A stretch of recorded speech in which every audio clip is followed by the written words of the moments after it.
back to Del Mar on a picture-perfect Saturday afternoon here in Southern California. I'm Kurt Hoover. Welcome aboard.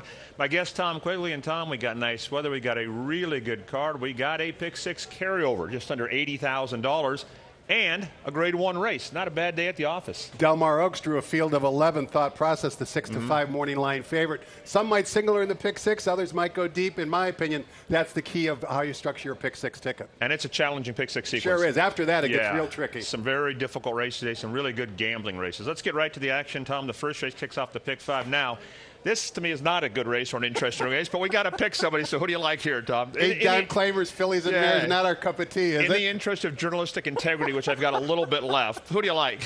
Are you sure you got a little bit left? Tiny sliver. I know. I'm just kidding. You know what? Let's take a look through this field rather quickly and move on to some better races. But number 4, Discrepancy, is going to be my top choice, Kurt, for 2 reasons. First of all, this is her level. The last 2 times she's run at the $8,000 level, she's hit the winner's circle. The other thing I like about her is Jerry Hollander, since her last race, was able to get 3 workouts into her over this track. That's a little bit unusual to see for these cheap 8-time claimers. To me, that tells me that she's relatively sound. She's back in with her friends. Kaz Kamura riding very well at the meet. I'll put Discrepancy on top, and they both exit the same race. My second choice is going to be number 6, Roman Empress. She's kind of Captain Obvious, but she's already had 10 tries so far this year, Kurt, with just 1 win. We're getting a little bit long in the tooth here. She hasn't missed a dance through 2025. She might be tailing off a little bit. She's got ability, but I'll make the lid lifter 4, 6 in that order. I picked the same horse on top and Discrepancy for those reasons, and then I thought the 1 Putt for Doe would run better. Reclaimed by Antonio Garcia, but not for Redham, for another owner, Clay Sides, who's been around for a long time. I thought she would run well too, so 4-1 in the opener for me. On to race number 2. This is a good race. 5 furlongs on the turf. Loads of fast horses in here, Tom. Speed on top of speed. One of them came out. Natural Fighter is out, but this is a good race. There's still plenty of speed in the race, even with that scratch of Los Helen. The key to the race, in my opinion, Kurt, is what do you do with number 1, Golden Ale? Because he is the key to the race. He ran an unbelievable race last time, shipping in from Emerald Downs, first time on the turf course for trainer Blaine Wright. Blaine Wright, as you well know, is a man's man. He reminds me of the old, well-respected Jack Van Berg. Blaine Wright, I always give his horses a 2nd and 3rd look. I wish I would have given his Golden Ale horse a 4th look last time out at odds of 37-1.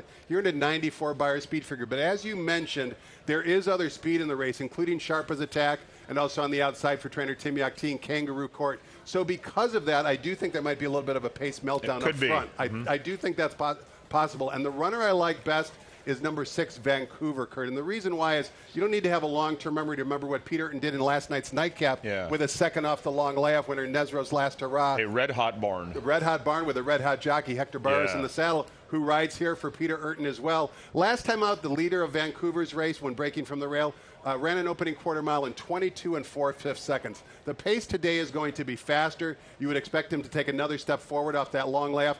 A little bit sneakingly, Peter Urton has had a very, very good meet. Right now, he's currently 8th in the trainer standing. It's a great meet.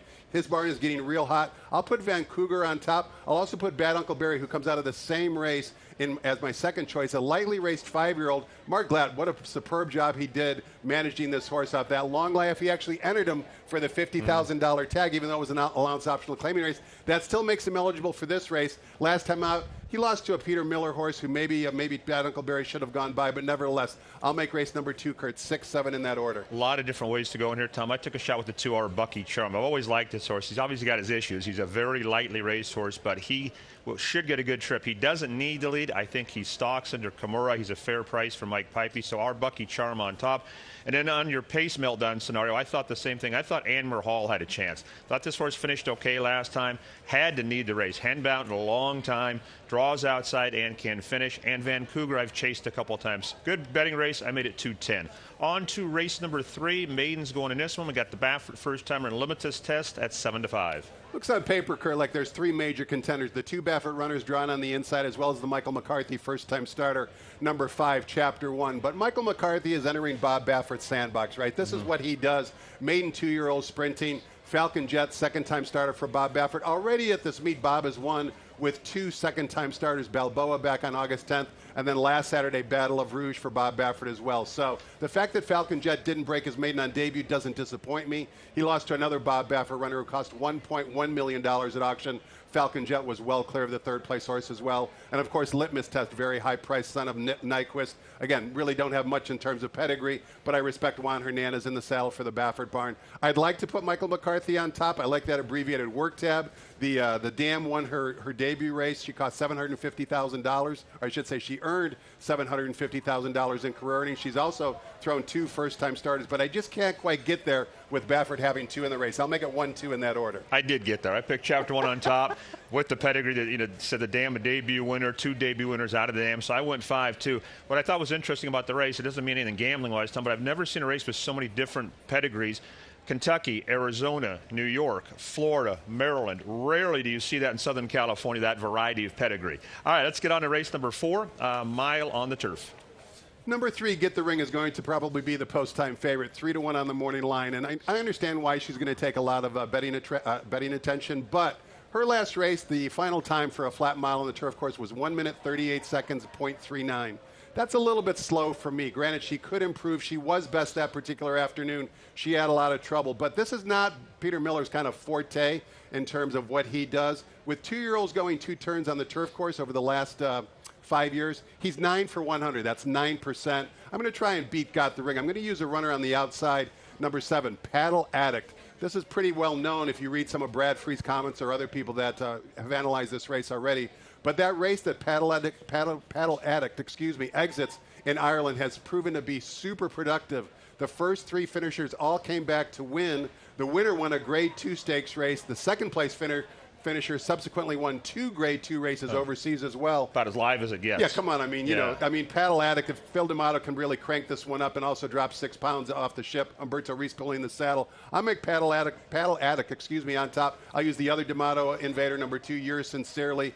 D'Amato does well in these type of situations. 23 for 112 over the last 12 years. There's that abbreviated work tab I like. 7-2, a D'Amato exacta for me in race 4. Yeah, I thought a good betting race, Tom. I took a little price shot with the 4, Dats Ms. Blame. I thought she ran okay in the debut. Kind of an even effort. Looks like a horse who wants to go long. Her Dam was a winner on the turf. Juan Hernandez takes over. I think she gets a good trip and is a fair price. So I went to the 4-2 in race number 4. And all Kurt, right. Before we turn the page real quickly, Dats Miss Blame, take a look at her workout pattern. 6 consecutive gate works. That's another angle that you don't see very often with lightly raced horses. You know what's funny about that, Tom? Doug O'Neill has been doing that lately with all of his horses. He's completely changed the way he trains. I've noticed it with his 2-year-olds, his gate after gate after gate, and you didn't used to see that. But I've definitely noticed that with the O'Neill barn in the last month or 2. We'll see if it pays dividends today. Yeah. 5th race, pick 6 time, carry over $79,000 and change. Big scratch here, the 8, Little Boom Boom is out. How do we tip off the pick 6? Non-handicapping question for you, Kurt. Okay. You ever seen Elton John in concert? Yes, I saw him with Eric Clapton at Dodger Stadium and was extremely disappointed. Really? About 20-something years ago, Okay, yeah. Maybe it was okay. the venue, just sound, I don't know. No. I'm not an Elton John fan, but I did see him once and I actually enjoyed it. Okay. Just because it brings you back to yesteryear, all those songs you remember Right. where you were as When a you were a kid. kid. But nevertheless, I Don't digress. Go Breaking My Heart with Kiki D. Yeah, I remember that very well. I think I've tipped my hand in terms of where I'm leaning toward Yes. the first leg of the pick 6, the rail horse. Number 1, Elton Sings Another, a 5-year-old mare from trainer Mark Ladd. Here's the angle that I like about Elton Sings Another. Granted, that last running line doesn't look very encouraging, but got into a speed duel with a talented Peter Miller runner who won the race by the name of Young Love. Here's a statistic that I found very surprising, again, courtesy of our friends at DRF Formulator. Over the last 5 years, Mark Glad has not returned a horse in less than 7 days once over the last 5 years. Now, this horse comes back in 9 days. 9 days. But my point is, you don't see quick turnaround on Mark Glad horses. He's basically begging someone to claim this horse, which is fine if he wins, because take a look at the purse. Yeah. 31,000, he gets 18,000 in the purse plus 25,000. 43,000 if Elton Sings Another wins this race. And I do think he's live here on the drop. He's going to get claimed. He's going to get the lead early. Ricky Gonzalez, a speed type of rider. Elton Sings Another, my top choice. Wildcat Danzin, for me, is a little bit interesting, only because she broke her maiden in a maiden special weight race at Los Alamitos. Most of these broke their maidens in maiden claiming races. And you can see when she broke her maiden at Los Al, she was coming out of a 2-turn turf race. So what does her trainer do? He routed her again here at Del Mar, now drops her back to a sprint. She'll be picking up the pieces late, but I think Elton Sings Another takes race 5 field wire to wire. Yeah, I picked the same horse on top. She's going to clear. There's no doubt about that. I'm a little worried about the 6.5. That bothers me a little bit. Also, she could be just going the wrong way, but I'm taking the other approach. I think she's going to be in front. I think she'll keep going. Same horse for second, Wildcat Danzig. Broke her maiden going 6.5. Will be fit out of the Los Al race, and I love being drawn outside. I think she'll get first run if the leader does stop. So 1-7 for me. On to the 6th race. Take out the 7 over Attract. Another good race.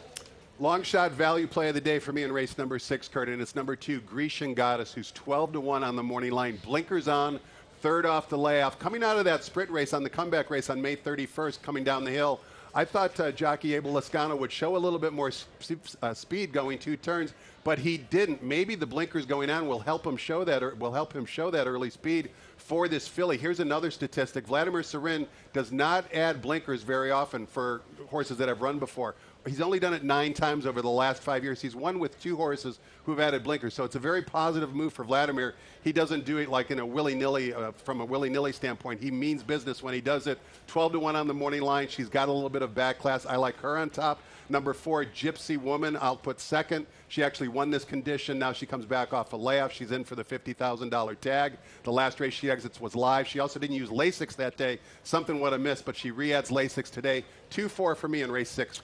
I went far outside, Tom, to Rugelach. I thought she ran like a mare who desperately needed a race.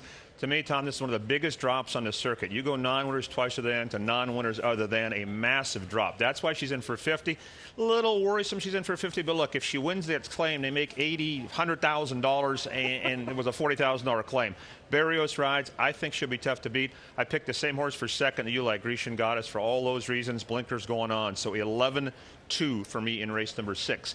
Race number 7, scratch the Wyoming horse. One of those Wyoming scams we were looking at. Mr. My Hoyt will not run. We'll have to wait on that one. 8 go Posford here, Tom. Have you ever watched the replays from Wyoming Downs? No, I tried to, and you can't find them. I have tried to. I tried to watch that one this morning. I couldn't find it.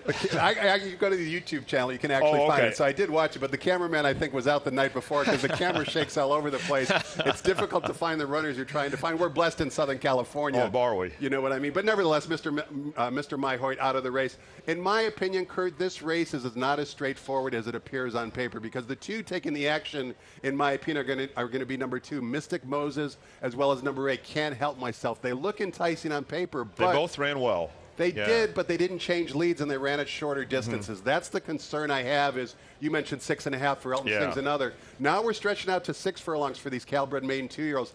I'm concerned that extra half furlong or even full furlong is going to catch up to them. I'm going to take a bit of a shot here. I know people are going to think I was the one out drinking last night, but I was actually doing the homework. I'm going to go with a first-time starter for Paula Capestro. Number 3, Need Mo Diamonds. Here's the reason why. Paula trained the Dam. You might remember her. She won her debut by 7. She's only had 1 foal up to this point. The foal's name was Triple Diamond, trained by Mark Glatt. He won on debut on the turf course as well. My point is, Paula, they both were prices too. The Dam was 9-1, and the first-time starter was 7-1. So Paula knows the family. Yes. There's precocity there. I think the race is not as strong on paper for the favorites as most of the betting public is going to think. I'm going to take a shot with Need Mo Diamonds to win race number 7. I also will reluctantly pick number 8, Can't Help Myself, second. I will give Can't Help Myself a little bit of credit. The 4th place finisher, Max Chow, came back to win last week when you were up north. So I'll make the race 3-8 and a very good race number 7, Kurt. Yeah, very good race. Mapping out the pick 6 ticket with my partner earlier. This is the race we went deepest in. We used a whole bunch of horses in here. The reasons you made on Paula Capestro, we threw that horse in. I picked Arasaka. I like the pedigree. Pete Urtenbarn is red hot. This horse I have to Vibez, who's a nice horse. So a wide open race to me, Tom. I went 7-2 in race 7. 8th race is the Grade 1 Del Mar Oaks. Scratch the 11 Me So Fancy. That's the 12 Striver Get In. Talked about it earlier. Thought process is the favorite, rightfully so at 8-5. It's either single or try and beat the horse and open up. Which way did you go here, Tom? I'm singling, Kurt. I'm a believer in thought process. I do think there's a sneaky long shot runner in the field as well, which I'll get to in a minute. But thought process last time, if you're watching the seminar, you have plenty of time to go back and watch the replay of the San Clemente. In hand. couldn't have been an easier type of victory. And I think there's more in the tank. That's the point that I was going to try and make. Also, when you research the pedigree, the Dam, trained by Tom Proctor, actually won a stakes at Churchill Downs going 1.5 miles. So this 1.1 miles distance of the Del Mar Oaks doesn't concern me. I think she's on the upswing. This is just her 3rd start in 2025. The last 2 years, the winner of the San Clemente has come back to win the Del Mar Oaks. I think it's her race to lose. I will single her at a short price, but I do think there's an interesting runner in here who invades from England, and that would be number 2, Take a Breath. Last time out, she ran in a field of 6 against Older and emerged victorious. Take a look at the weight she carried overseas, 133 pounds, 135 pounds. And other than in her debut, she's always been well bet at the windows. She has 3 victories from 7 lifetime starts. She's 12-1 on the morning line.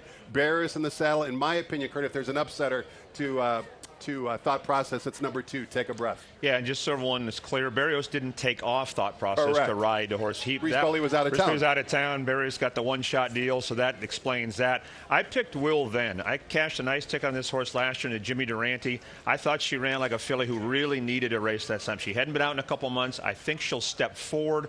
Juan Hernandez gets on board, and she's a fair price. Thought process, no question, the horse to beat. Lush Lips is a really nice filly. I can see her price case for Take a Breath. Just a really good race in the Grade 1 Del Mar Oaks. 9th race kicks off the late double.